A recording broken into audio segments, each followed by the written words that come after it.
Hello everybody, welcome back to another episode of TM3 Life.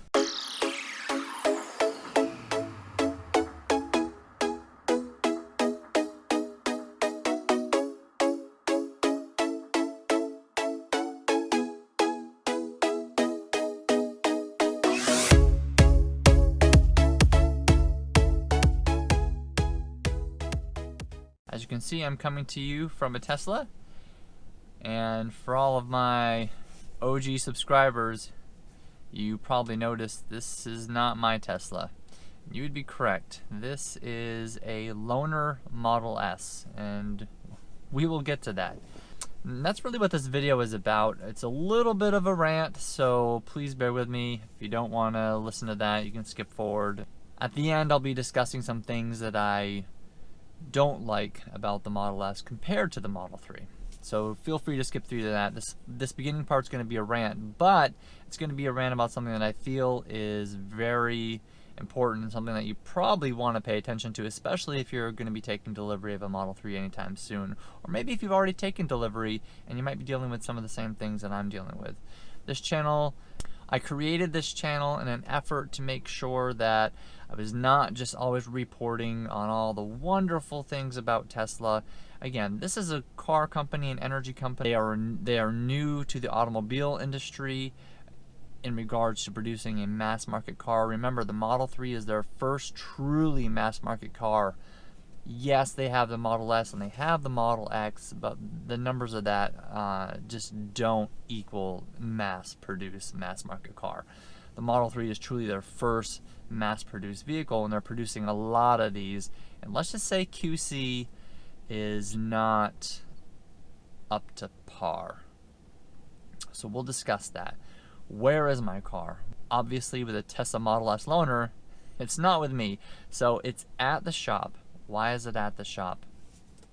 Well, if you had watched my delivery video, which I will link up here, you'll know that I got my car delivered to me in the pouring rain. I couldn't do a fantastic inspection of the car at that particular point in time. I did do an inspection. I went through a checklist. Again, I'll link that video here of what I went through and what I checked in regards to just typical things that you should check when you receive your Model 3. One of those things at the very end was a complete paint inspection. In order to do that, I needed to wash and dry the vehicle so I could really go through in my garage and check that the paint was indeed as good as it should be for a brand new car. My garage is completely lighted with LED lights, which really helps to bring out any imperfections in the paint. LED lighting is exactly what you'll find your detailers using who are doing ceramic coatings and PPF wraps and things like that. PPF, by the way, is paint protection film. So let's get right into it. I don't want to drag on and on and on here. So when I went through and did the full paint inspection on my vehicle, I found that the whole front of my car was literally riddled with umpteen paint defects. Small, yes, but paint defects. Underneath the bumper, there were some scrapes of paint clean to the plastic of the bumper, the black plastic of the bumper.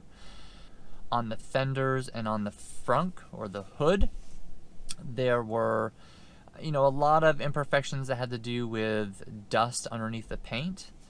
There was also some other contaminants underneath the paint, one of which actually looked like a paint chip. It was literally underneath the clear coat. Nothing you could do. You can't buff that off. A lot of these paint defects I found, unfortunately, were not things that you could buff off. I also found a few others on the passenger side rear quarter panel as well. I made the call to them and said, hey, listen, I found these paint defects, what's the next step on that? They informed me that I should bring my car in. As my subscribers know, I live in Vermont.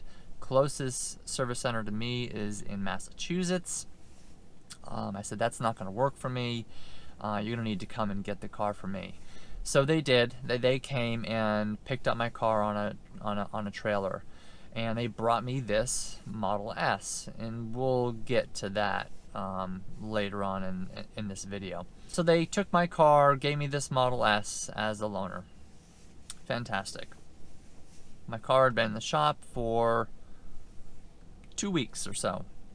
So I gave them a call and said, how are things going? Well, the body shop said due to the paint defects, they had to literally repaint the entire front of the car. So that is the hood, both front fenders, and the bumper.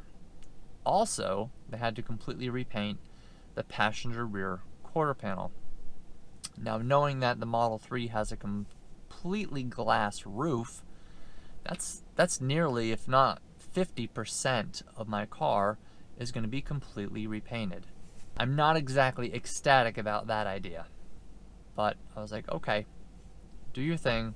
We'll deal with, you know, the outcome of that when it's all said and done. They said, yeah, your car should be done soon. A week later goes by. Again, I got no contact from them.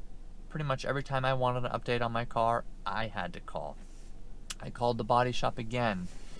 Here we are on week 3, and they stated that they were doing their final buffing and polishing detail before they were going to give the car back to me, and they found an additional paint defect in one of the fenders that they had just repainted, so they were going to have to repaint that again. So now I have a fender that's not been repainted once, but now will be repainted twice. Okay, not happy. That's going to delay this even longer. Finally get a call back. Or I should say, didn't get a call back. Called back in, and they said, "Yup, the car is fine. The paint looks great. It's been buffed. It's beautiful. It's shiny. It's ready to go. Your service center is going to come pick it up, and we're good to go." I'm like, perfect. I can finally get my car now. Just as a little bit of a backstory, the first thing that I wanted to do to my Model 3 when it came in was put PPF, again that's paint protection film, on the entire front of the vehicle to protect it from rock chips. I couldn't do this being that it had a ton of paint imperfections at the front of the vehicle. Now it's been repainted, which means I can't put PPF or ceramic coating or anything like that on the car for 45 days after the last panel has been painted. I live in Vermont. We've already had snow. This is going to be a very challenging thing to get done now, because now we're looking at the middle of December before I can even look at getting the PPF and ceramic coating done. That's a whole nother story for another day. So the service center picks up my car. I call the service center. Where's my car? Should have it by now. They're like, we are going through and giving it a quality control check. I thought to myself, laughed a little bit inside and said, well, the whole reason that my car is even at the body shop was because your quality control in the beginning was so awful that you sent me a car riddled with paint defects. So I'm a little bit on the edge about the fact that you're doing a quality control check on my vehicle a second time. But okay, let me know how it goes. They're like, okay. I believe I actually did get a call back this time. But with speaking with them, they finally got back after they finished their second QC check. This time, they said, sorry, we have bad news. It looks like there's some more paint defects. One on the the driver's side rear door. One on the C-pillar on the passenger side. And again, they found a scratch on one of the front fenders. Remember, I believe this is the same fender that's already been repainted twice. And to add insult to injury, the bright work, which is the chrome surrounding that goes around the windows, they found that that was scratched in a few places due to it being removed and reinstalled for some of the paint work that had previously been done. That would have to be replaced. At this point, I am livid. They delivered my car to me on September 21st. I had it in my possession 2 weeks, did a couple videos with it, and then they essentially came to pick it up to get all this paint work done. November 3rd, which is in 3 days, they will have had my car 30 days. That qualifies for the lemon law in Vermont. Not saying that that's what I want to pursue, but I did want to make sure that Tesla understood that I was very displeased. Not once in this entire process have they offered to do anything for me. They apologized for the fact that my car was in the condition that it was in. All of these things led to a very lengthy, strongly worded email that I sent to Tesla. Do I regret buying my Model 3? Absolutely not. The car is amazing. When you're driving this car, you forget about everything else. It truly is the future of the auto industry. I believe that truly. I believe in Tesla. I have Tesla Solar. I have the Powerwall. I have the wall charger. I truly believe in their mission. They just need to get their act together when it comes to quality control. And now I know that my case isn't what everyone is dealing with, but I also know that speaking with the auto body shop, they had 20 other plus Model 3s in for the exact same issues, paint defects. So I know I'm not the only one. I also have a friend locally here in Vermont who received his vehicle. Actually, he went and picked it up at Mount Kisco, and his is fine as far as the paint goes. So he went through it, he told me thoroughly, and his paint is in really good shape. So obviously it's a hit or miss thing, and for me, it was a hit, and a bad hit. This isn't a couple little things. This was a really bad oversight. Shocked that the car even came to me to begin with after their first quality control check. So, and everyone I'm sure here, and I'm going to get a lot of comments stating that, oh, well, they gave you a Tesla Model S. What are you complaining about? Blah, blah, blah. Well, I'm complaining about a couple things. One, this is a brand new car that I've had 2 weeks out of soon to be 6 here. Okay?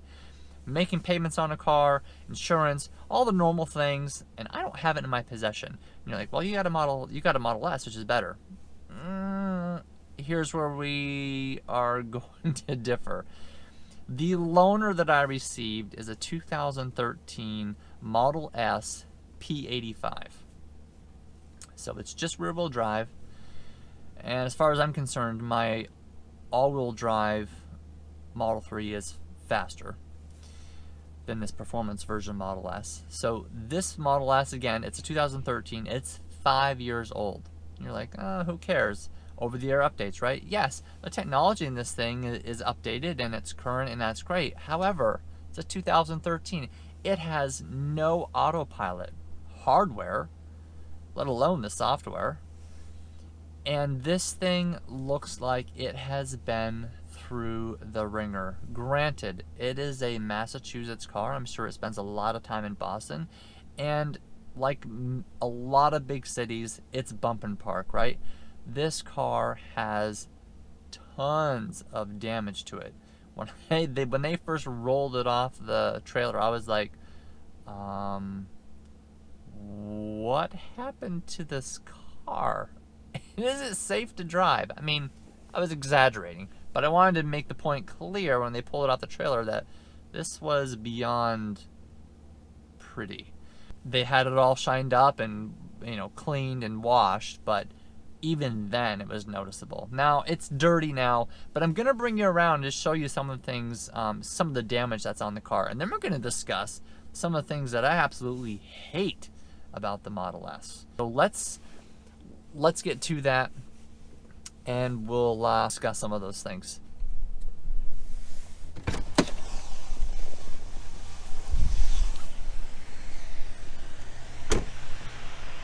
Okay, guys, so to start, one of the very first things that I noticed here was this mirror. Let's take a look at it.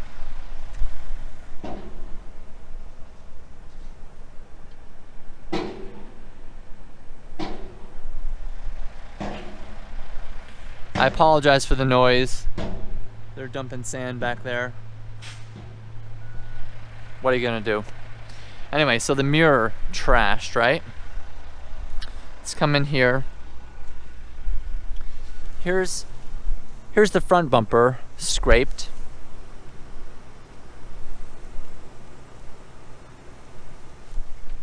Oh, that's not all. Here's some more front bumper.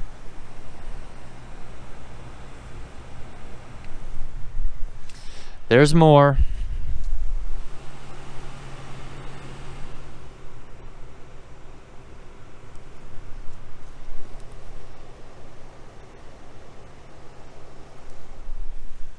I know these are minor things, but it doesn't really speak to, wow, look at that nice Model S. Again, it's dirty, but still.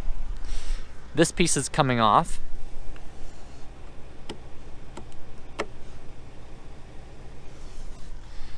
It's worse on the other side.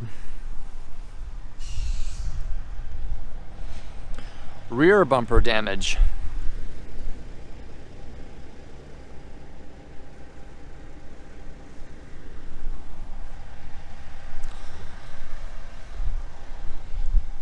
And I don't know if you'll be able to see this because, again, it's extremely dirty.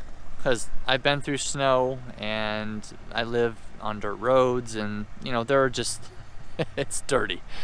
And I just haven't had a chance to wash it. Right here, scrapes on the fender and the bumper. You really can't see it. There we go. I can get some of this dirt off. But yeah, this whole panel here is scraped.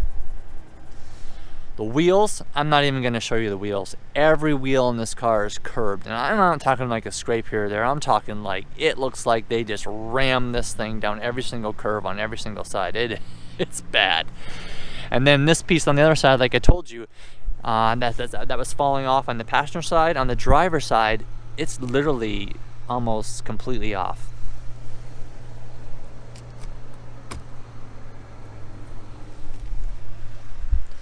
So not the best specimen of a Model S, I must say. And there's things that are broken with this. Sometimes when you go to open the charge port, it just decides it doesn't want to open. And you can reboot the car, you can shut it off, you can lock it, you can try the key fob, you can try the charging cable, you can try pushing on it, you can try the screen, and nothing will work. It's hit or miss whether that's going to actually open. When you open the frunk, the second latch gets caught and you can't lift it up. You always got to like push it down and unlock it again for the frunk to open. So that's broken. Sunroof in this car doesn't even open. Completely broken. Now let's discuss some of the things I don't like about the Model S. These are just, you know, cosmetic things and some mechanical things that are broken. But let's actually discuss what I just don't like about the Model S and what I prefer better about the Model 3.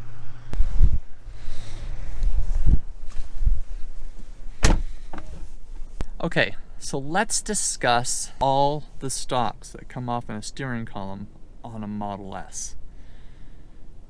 Oh my goodness, it's ridiculous. So obviously, we have our drive selector. That's normal. My car has that. No big deal. Actually prefer it here. Works really well. It's made by Mercedes. Perfectly normal part. Works great. Here's where things get interesting. Yes. This one up here. This is the strangest stock I've ever seen for cruise control. That whole thing is for cruise control, and unfortunately it's in the position where when you first get in to drive this car, you're using that for your directional, because the directional is down here in a very odd spot. Now this does your directional, your wipers, your high beams, all of that, it's here. My car's got a directional, that's fine.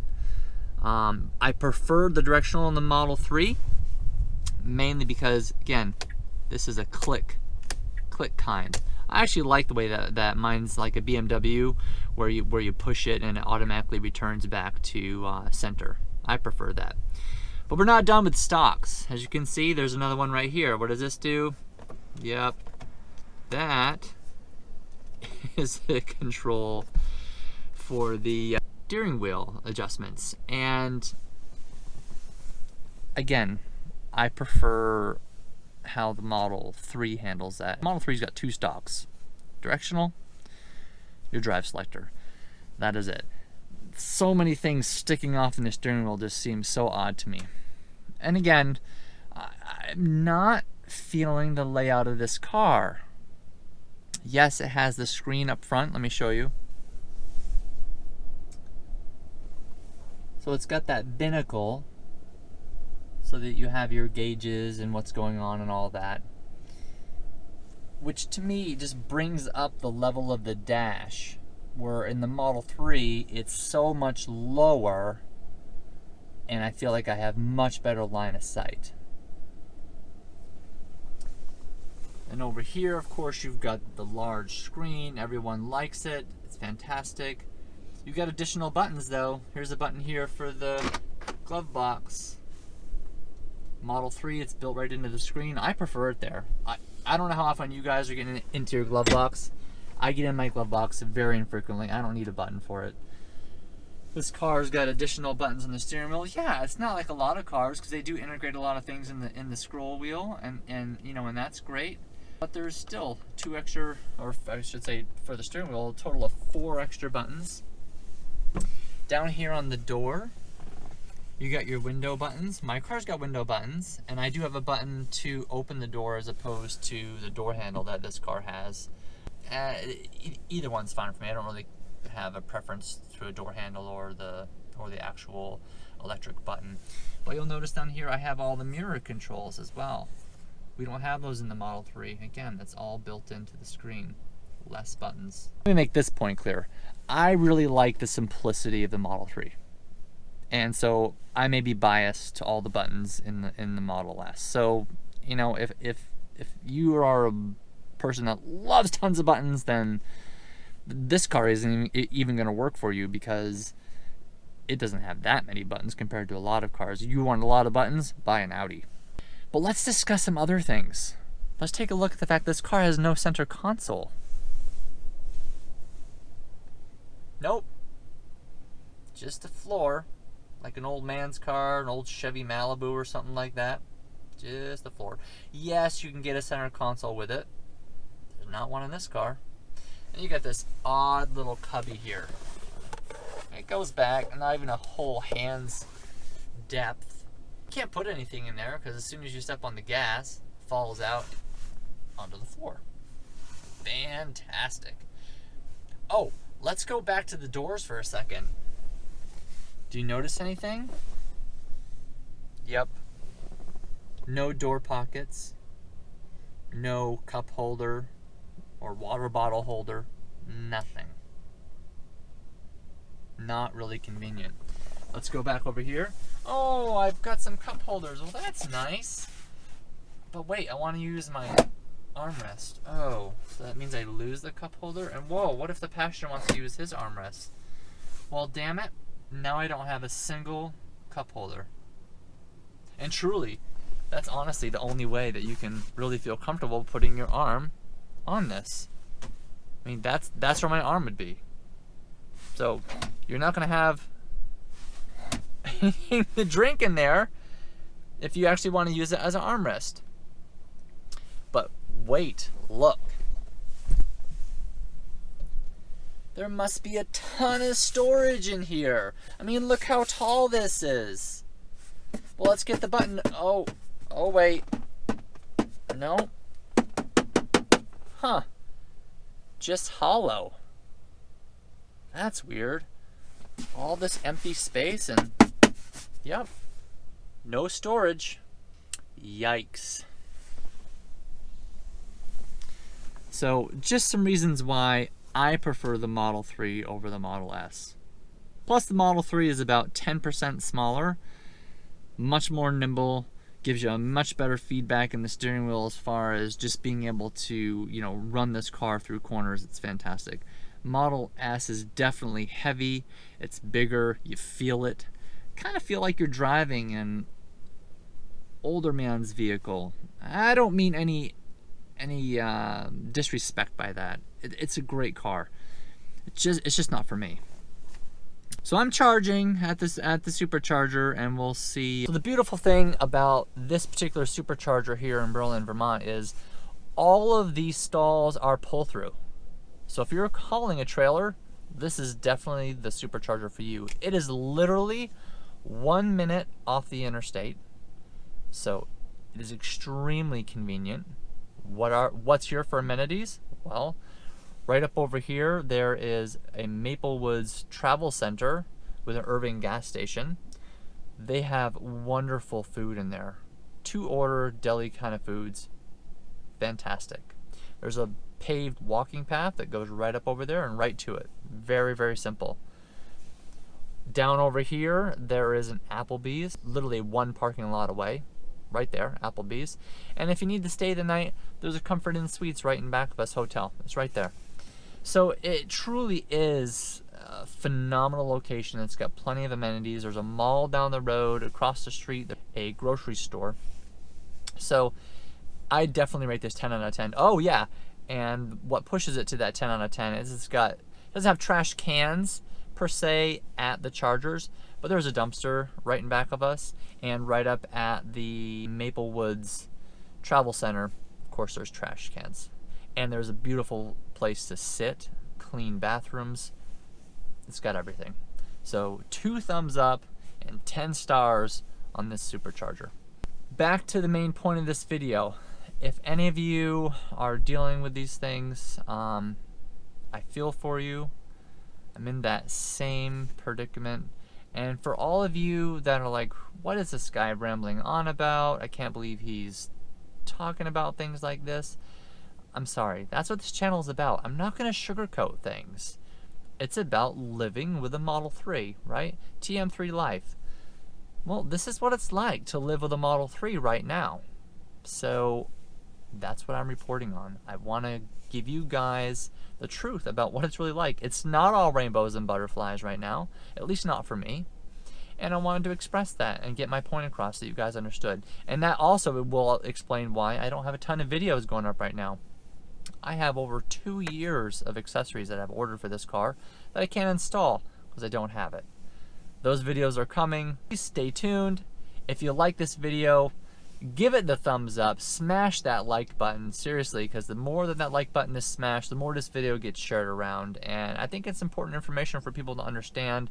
It might help people who are dealing with the same situation that I'm dealing with. Also, if you haven't subscribed, please subscribe, because I think you're going to love some of the videos that'll be coming up whenever I do get my car back. If you are looking for a Model S, X, or 3, a Model 3 of any kind, whether that's the new mid-range battery version or the fully loaded performance version, it doesn't matter. You can use my referral code below, and right now you get 6 months free supercharging. That's fantastic. You've got a big trip coming up, or if you just want to take a long road trip across the United States, now's the time to do it. Please use my referral code below. It's linked in the description. But as always, let's keep those batteries charged. Thanks again, folks, and we'll see you next time.